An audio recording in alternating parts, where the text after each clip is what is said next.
Well, I'm Ben Mankiewicz, joined by Kyle Smith, the film critic for the Wall Street Journal. Kyle, thanks for being here. Thanks for having me. Prior to the Wall Street Journal, Kyle spent 17 years at the New York Post, 12 of those as the film critic. How long have you been writing about movies, Kyle? Oh, about 18 years, almost 19 years now. Kyle is here as part of our series on political movies from the New Republic's list, the 100 most significant political movies of all time. Kyle's here to discuss movie number 47 from 1974, Parallax View, directed by Alan J. Pakula, starring Warren Beatty. Kyle, did you vote in this list? No, but I've always loved this movie. I think I first started watching it in the early 80s. It was pretty obscure. It didn't make any money. Didn't get any Oscar nominations. It came out 1 week before Chinatown, same studio in June of '74. And I like this movie even more than Chinatown. I think it's so great. First of all, as a piece of cinema, so much of it is just done through pictures. Like the last 30, 40 minutes of the movie, there's hardly any meaningful dialogue. You have to watch what's happening. Yeah. And I think every word Warren Beatty speaks could probably fit on 10 pages of paper in this entire movie. Not a lot to say in this movie, but a lot happens. And significantly, Gordon Willis, who shot the film, as you talk about the look, Beatty is shot so often from a great distance, suggesting that he is being watched, which, as you'll see, is a relevant part of the movie. This does not look like most movies of its day. No, it begins with a parody of the Warren Report, right, which this is the ultimate conspiracy theory, because nobody thought the Warren Report that said Oswald was the sole killer of JFK was accurate. Everybody thought there was a conspiracy. At one point, there's a poll that said, by an 8-to-1 margin, people thought that there's more than one killer involved. So that is right. So just to say, we're not giving anything away. This movie opens with a commission about the assassination. The commission comes to the conclusion that it was just this one guy who was killed that day as the lone gunman. That's it. And let's put aside the crazy conspiracy theories. And then the movie is off and running. And this is sort of urban legend that a lot of people who were present for the JFK assassination had died under unusual circumstances, had been murdered. So at the beginning of this movie, someone comes to Warren Beatty and says, look, all these people who were present for this political murder have themselves been dying unusually weird accidents or getting murdered. You should look into this. Since the assassination, 6 of these people have died in some kind of an accident. These people were killed. And whoever killed them is going to try to kill me. That girlfriend, by the way, played by Paula Prentice. It's interesting that the Warren Commission was not believed, and to some extent still isn't, but particularly then. I mean, the Church Committee later sort of buttressed much of the Warren Commission, not all of it. In addition, the Watergate scandal is, I don't know exactly the moment of this movie's release, but Nixon resigned in 1974. The Watergate scandal had been on the front pages since before the 1972 election. Obviously, the trust in the leadership in the Vietnam War those numbers would have been very, very low by this point. There was a general belief that the government was not being straight with us. Exactly. I think those 3 events, you could see Gallup polled this question regularly over the years, do you believe Oswald was the sole killer of John F. Kennedy? And right around 68 or so, people started to say no. So that's when faith in institutions started to collapse. In the late 60s, Vietnam, people were starting to think, oh, they're not telling us all the truth about Vietnam. And then, of course, the Watergate thing, this guy who was reelected by acclamation in 1972 was not telling us the truth. All kinds of stuff is going on behind the scenes, and people were just ready to believe that there's skullduggery behind the scenes about everything. And I think the impetus for this movie was Beatty's character goes, every time you turn around, one of the country's great men was getting killed. What is going on? And could there be some unifying thing?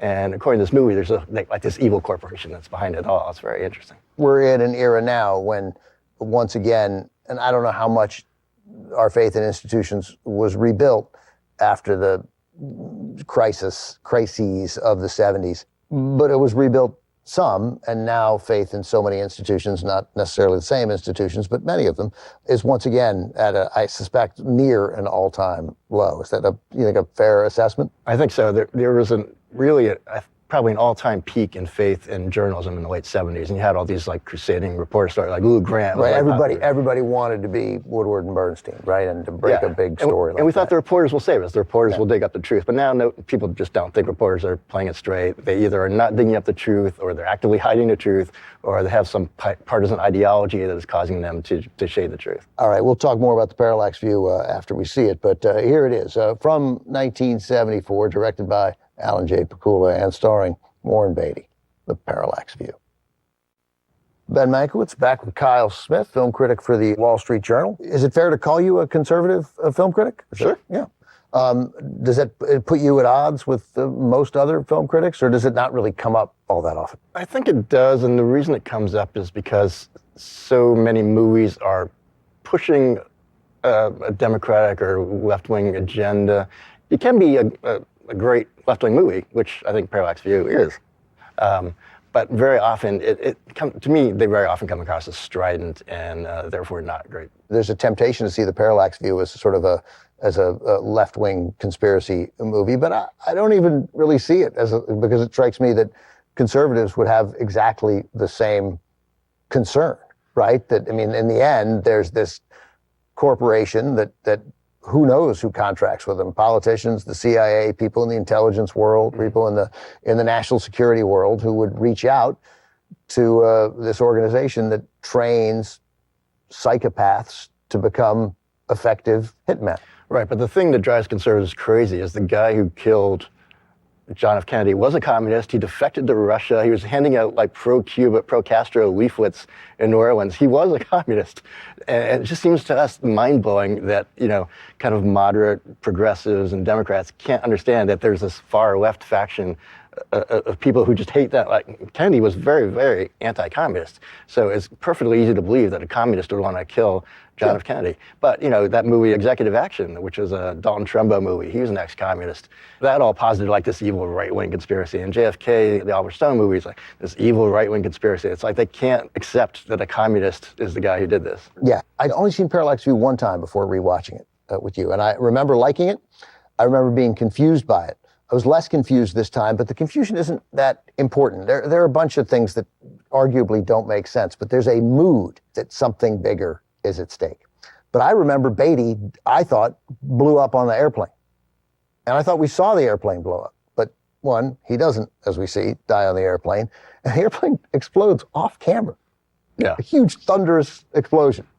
Yeah, and consider the bravery of this journalist. He believes that there's a bomb on the plane. He gets on the plane hoping that he'll be able to improvise some way of bringing the plane down without A, getting arrested, or, delaying too long so that he dies on the plane. That's pretty outrageous. But he comes up with a really clever way. He does come up with a very clever way, but you don't know when the bomb's going to go off. No, right? I would not get on a plane that had a bomb. I would not, yeah. I would just say, I think there's a bomb on this plane, get right off. Well, right? Yeah, you could make a phone call. Yeah. Yeah, immediately. But then you realize that, right, it was significant. It wasn't just that guy was watching the plane, right? It wasn't that the assassin was watching the plane. It was that they were watching Beatty, right? It's what we now know the whole time. This was this long con to set up Beatty to kill another politician that they wanted gone. Yeah, I just love the way the movie circles back on itself. It's just like a perfect circle. We end up right where we started. And you notice that at the end, there's another Warren report type. And this time they took even longer to investigate, right? Like the numbers are higher. Like after, however many months and however many witnesses, we concluded that, the Warren Beatty character is the sole assassin. It makes you think, oh, the whole thing was just a setup to get him to be the patsy for this crime. It's just so perfect. And it feels like it ought to be a 2-hour and 38-minute movie, or that you're about to, because it's so meaty, and they don't explain a lot, which ends up working. Normally, that's a criticism I have, but not here. Like, I think this comes in under 1:45, which I think makes it an awfully effective movie. It's lean and taut. Yeah. And as it turns out, the 47th most significant political movie ever made. Kyle, thanks very much. This was fun. I appreciate it. My pleasure. Kyle's done for the night, but the movies, of course, continue on Turner Classic Movies, and as always, they are uncut and commercial-free. Next on TCM, Germany, Year Zero, then Gabriel over the White House, and later, Battleship Potemkin. The people rise up on TCM tonight.